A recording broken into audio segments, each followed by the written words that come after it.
Welcome back, everyone, to our Divine Truth News show.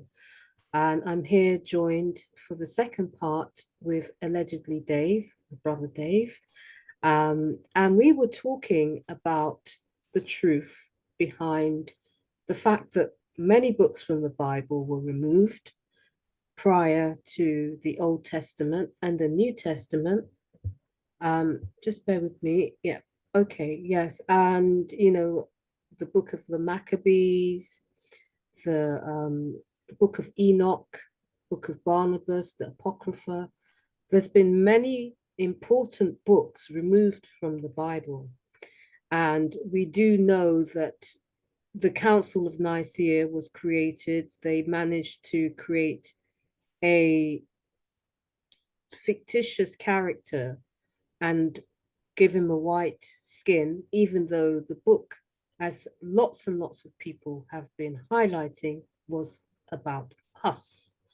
Now, before Dave will give his, talk on and enlighten us all, I'd like to share the screen and share a video with you where you can do some research. It's quite long and it has the truth. And interesting, as I flagged up earlier, that there's a lot of white people who are now coming to the reality, white Christians who are coming to the reality that the book that is referred to the Bible and that they follow is all about us as people of color. So let's look at that. Okay, Dave, I'm just going to share the screen quickly. Hopefully you'll be able to hear the sound. If the image is not very clear, but can you see that, Dave? Absolutely. All right. Okay. So let me just play. It's more important what he says. I believe he may well be a pastor, but let's just have a listen. I hope you're not going to play the whole 4 hours. And really what... Sorry. Let me just go back to the very beginning. Whoops. Hopefully that is the beginning now. So they call themselves Black African Americans. And really what they should be talking to themselves is they are what? The Hebrews and the Jews of the original temple of the city of David. Now do you get the picture? From beyond the rivers of Ethiopia, my supplies, even the daughters of my dispersed, shall bring mine offering. Zephaniah 3:10.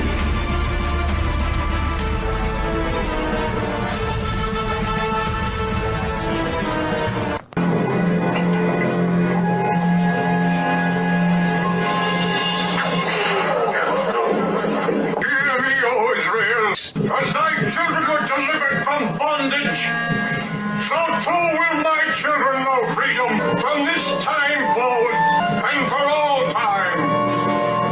So are you free? Free?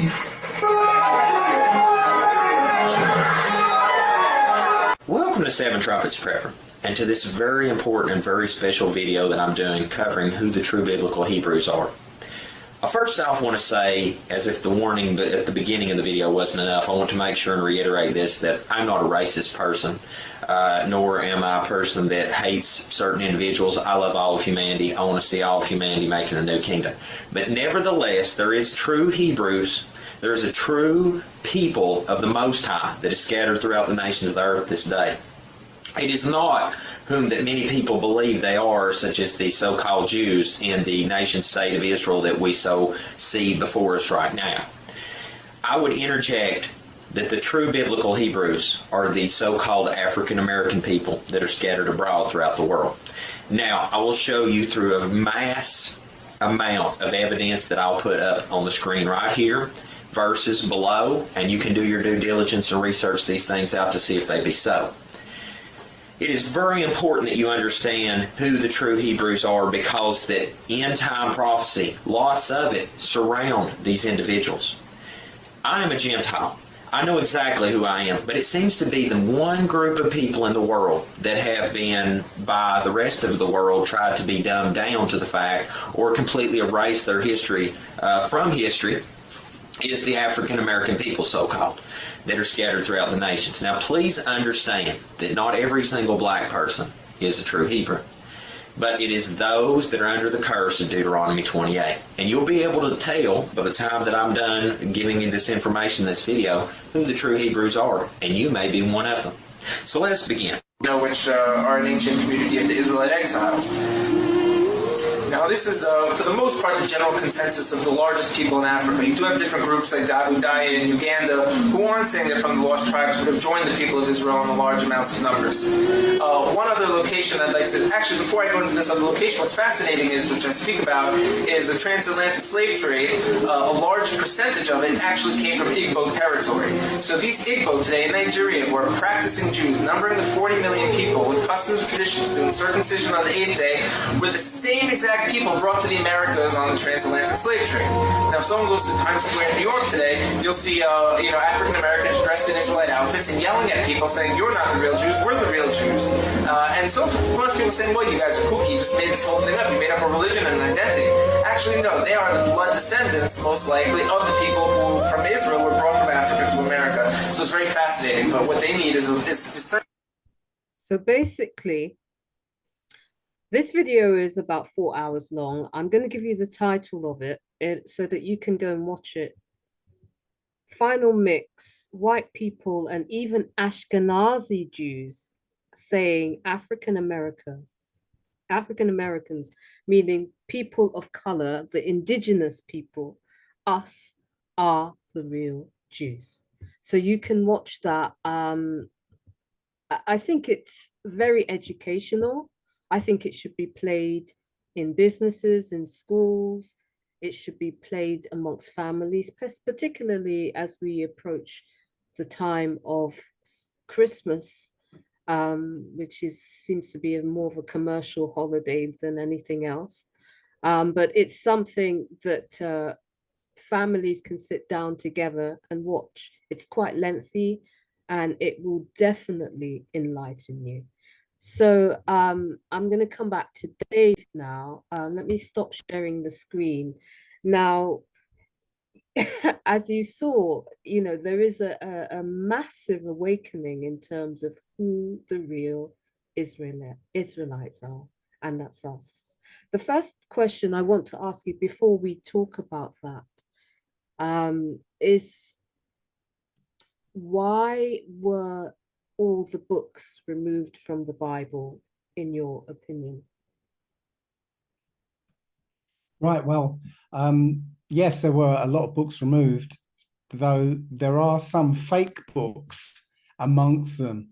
I mean, you mentioned the book of Barnabas. No. Yeah. There's a lot of New Testament apocrypha books, but no, they're just as fake as the New Testament, to be honest. But the other books that were removed were because they had too much information in them. Yeah, the book of Jasher, for instance, was removed because it's an amazing book, and it tells you how powerful the Israelites were. I mean, two Israelites could destroy an entire city. 120 Israelites put flight to or made a whole uncountable army take flight. Just 120. Yeah. So obviously they couldn't have the idea of Israelites being so powerful out there. Also, it tells you, for instance, that the Greeks and the Romans were the Edomites. Yeah, the book of Jasher tells you that Duke Zepho, son of Eliphaz, son of Esau, he conquered, or he didn't conquer him. He actually became the king of a people called the Chittim, and they ended up becoming the Romans. And later on it tells that the Edom and Rome became one. So we find out they're the Romans. The book of the rest of Esther. Okay, so you've got the book of Esther, but in the Apocrypha you've got the rest of Esther. Yeah, so there's a whole load of Esther they took out.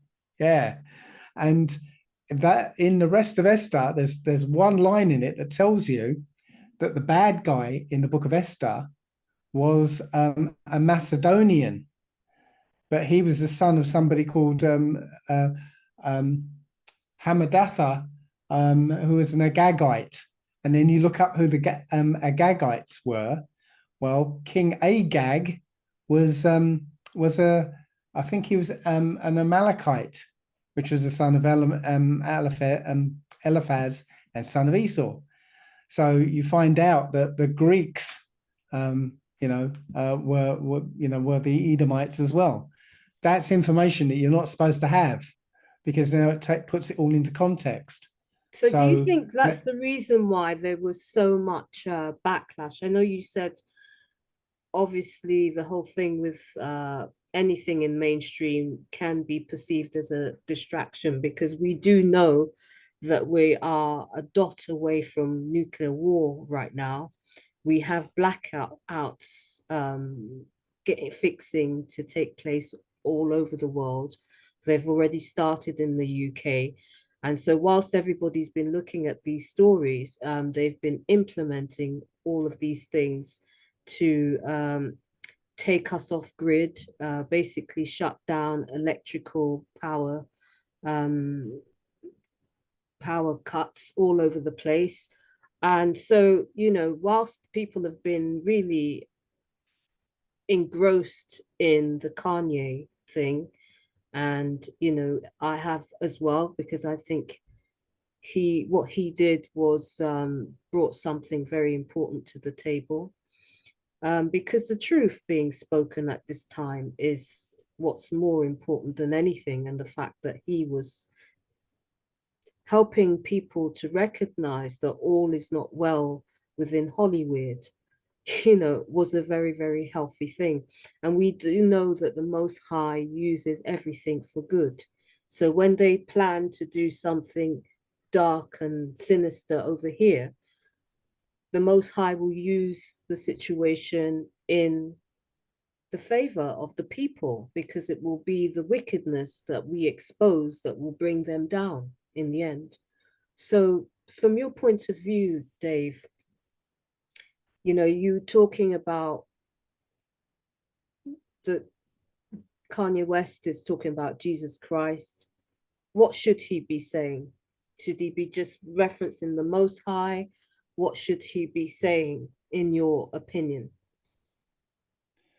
Well, yes, it should actually, it's all very well following what the religion has taught you. But if you were to go into the Old Testament, like the book they don't want you to read, if you go into it and actually read it, you'll start to see that there are so many contradictions to the story of JC. All the things that JC said, the Most High basically says, don't do that. So give us some examples, Dave, if you don't mind. Okay, so the whole premise of JC is that he died for everyone's sins. Well, the Most High says at least 4 or 5 times that no one can die for your sins. Every man dies for their own sins. So if the Most High says it, how can somebody come along and later and go, I'm going to die for everyone's sins? No, it's it just because that doesn't would make any suggest that sense. you don't have to do the work yourself. Basically, exactly. You can basically do whatever you want to do and basically get away with it, which is pretty much an Aleister Crowley kind of message, isn't it? Exactly, do as I will. Thou wilt. Which is not the case. We have to honor the word of the Most High. We are here and fortunately given instructions and guidance in how to live a life that is going to be, because obviously we've got our will and then there's the Most High's will for our lives. And we have got the insight without it fully understanding who we are and what we've come here. We don't need to, though. We don't need to, though. Here's the thing. Okay. We have got the 10 Commandments written right here. Yeah, right here. The 10 Commandments are written on everyone's hearts. Everyone knows what's right and what's wrong. That's okay. Right. Now, the Christian idea is that we are born with original sin. So there's nothing we can do. We're sinners, and that's it. We need somebody to take those sins away from us.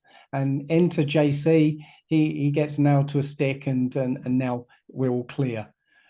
No, every moment of every day, you get the choice whether to sin or not.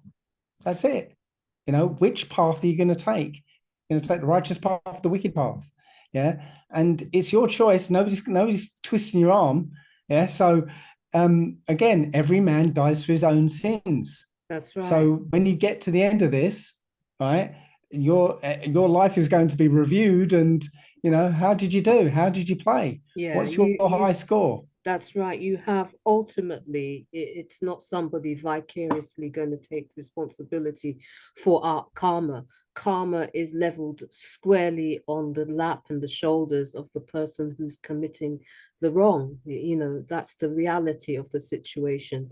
Now, from your point of view, what should people who are Christian be saying then? What are you advocating? I mean, it's quite interesting. One of the things that came up when you look at these, I watched part of the video that I just showed you, but I've watched a lot of them over a period of time. I've seen a lot of them in the past over the years. And the interesting thing that came up with all the pastors that there are, there's very few that are giving the doctrine or the message that we are the actual Jews, that the people of color are the people of the Most High. Why is it that we have all of these churches and they are not telling our people? Because it's not necessarily just us that need to know, because unless the truth is told, nobody gets healed right now.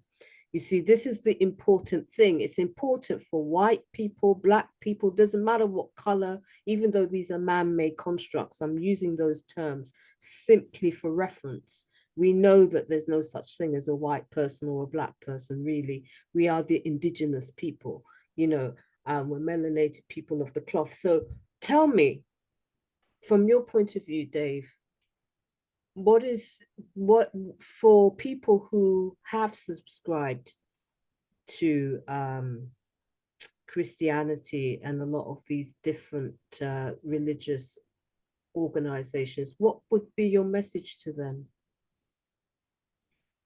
My message is to, as even the New Testament says, test all things, right? That includes JC, right?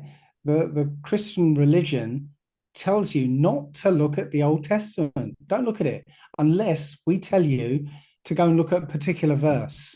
Yeah. You want to find verification that JC was born of a virgin. Go and look at Isaiah 7:14, and it says a virgin shall give birth, and that's it. Don't read anything else, just that, and that's it. So the Old Testament becomes a reference book. Well, so you're saying that they shouldn't read the Old Testament? Well, I'm confused. No, this is what Christianity says. Don't read the Old Testament. You're not saying that. No, I'm not saying it. They're saying it, right? So they reduce the Old Testament to a reference guide to the New Testament. Right. Okay.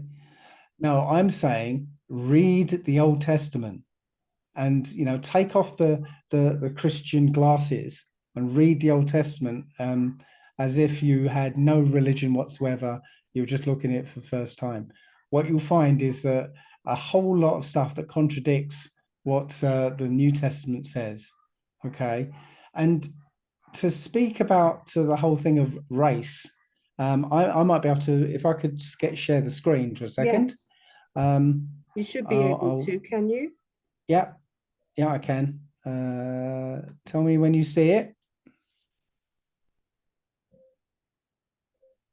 Okay, I can see Samuel Johnson. Right. Dr. Samuel Johnson. I believe this is a book, either Sex of Race or... By J.A. Rogers. Yeah. Can you show Rogers. the cover of the Sex book? of Race. No, I haven't got the cover on my slideshow, but I can't remember if it's Sex and Race or there's another one which escapes me suddenly. But There's Sex and Race, and there's Nature Knows No Color Lines. yeah, one of those two. Yeah, I can't remember which J.A. one it is. Rogers. Yes. Okay. So I just happened to be reading this section about Dr. Samuel Johnson and his Negro servant Frank Barber, or Francis Barber. Okay, and this passage says that yes, Frank Barber was a great favorite with the women. Frank, he said, carried the empire of Cupid further than most men. He had a white wife and children by her. Okay, so I was reading this passage, but then somebody that sent me this. Now, hopefully this will come out. Where is it? Do I have to play it? I have to play it. All right, there's no sound to begin with, but tell me if you hear and talk.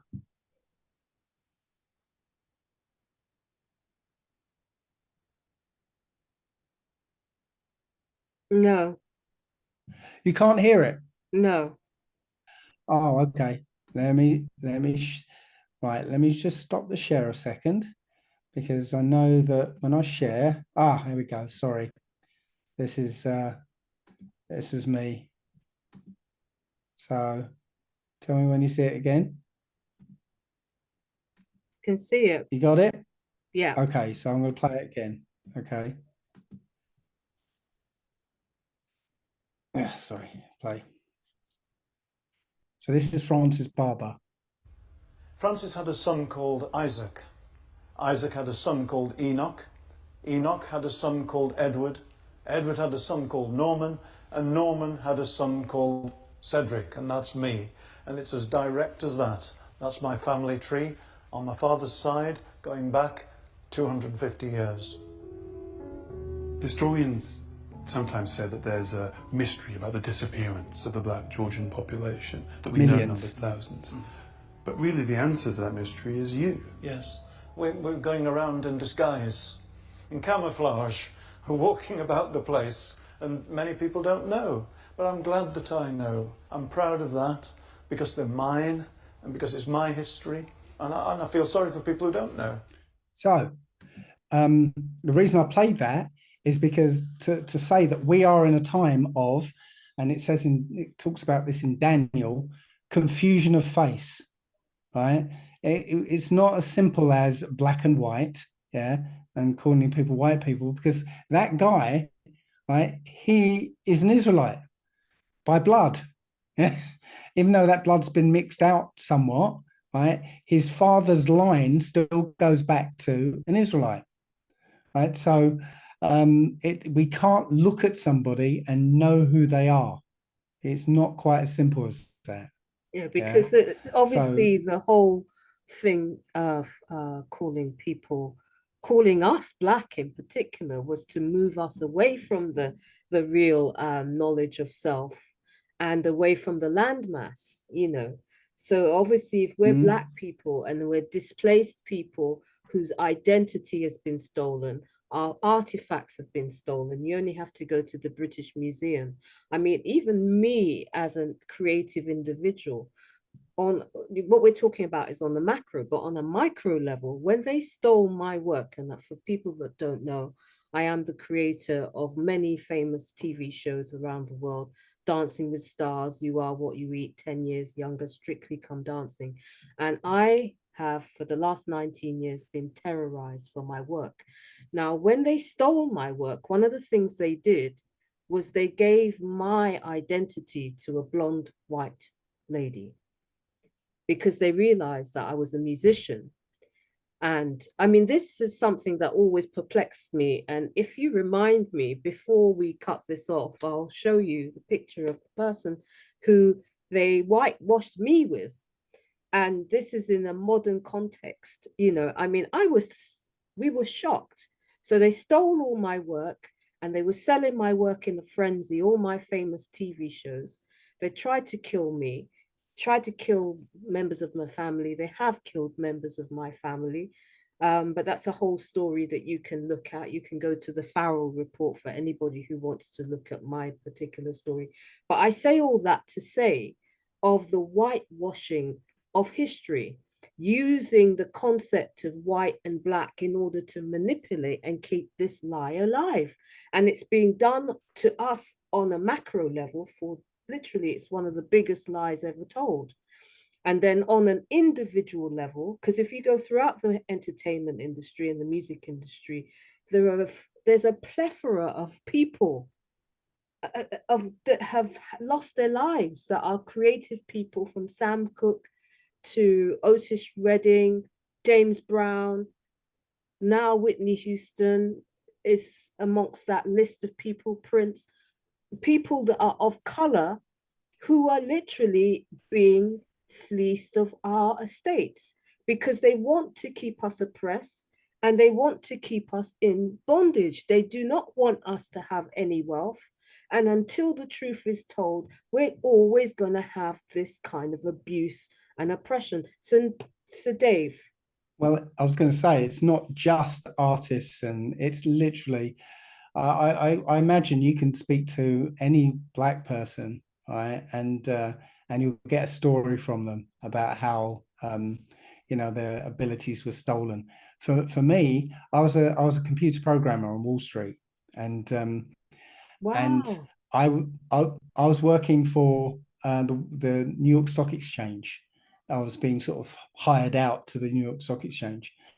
So a project was sent out to India to be done, and it came back and it was unusable. They'd spent $20 million on it, and they couldn't use it because it was crap.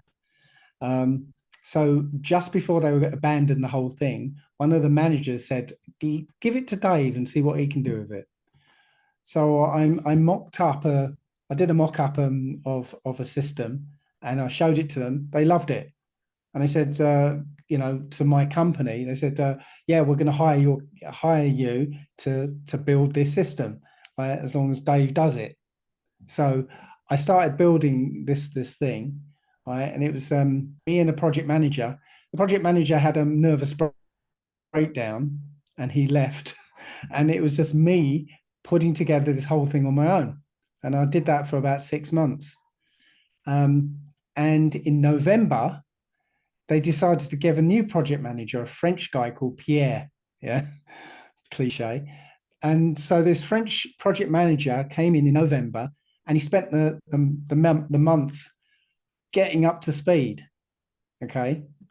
Now, at the end of the year, it was a Christmas party, the company Christmas party. And it was a very generous company. So they were giving out the award for the Employee of the Year. And this was like a massive bonus. It was, a big check. It was a holiday in the Bahamas or something, and a few other goodies. Right. So the CEO got up and he started saying, "Okay, it's the Employee of the Year, and this employee saved a multi-million-dollar program in the New York Stock Exchange, and he's single-handedly doing." And I'm like, "Oh, it's me. So he described everything that I'd done, and he said, "And the Employee of the Year is," and I was getting ready to get up, "Pierre," the guy who did nothing on it. Right? Wow. They gave it to him, and while the CEO was talking, a director came and sat next to me. And when I slumped back in shock, he went, I know. Don't worry, we'll look after you." Wow. So they knew what was going on. Wow. Right? They literally couldn't have a black face, being seen to have been successful in something. So this is on a micro level being done to us, what they've done to us as a people on a macro level. Because when you look at the division of Africa in the Berlin Conference in the 1800s, and you look at the division of how they portioned off Africa, and there was no Africans there within this conference. And it's something that has been done to us on a micro level, and it's done to us on as a macro level. And in order for us to heal, this is why I think it's so fundamental, this whole conversation about who are the Israelites, who are the Jews. This is a really important, because it's the root of this.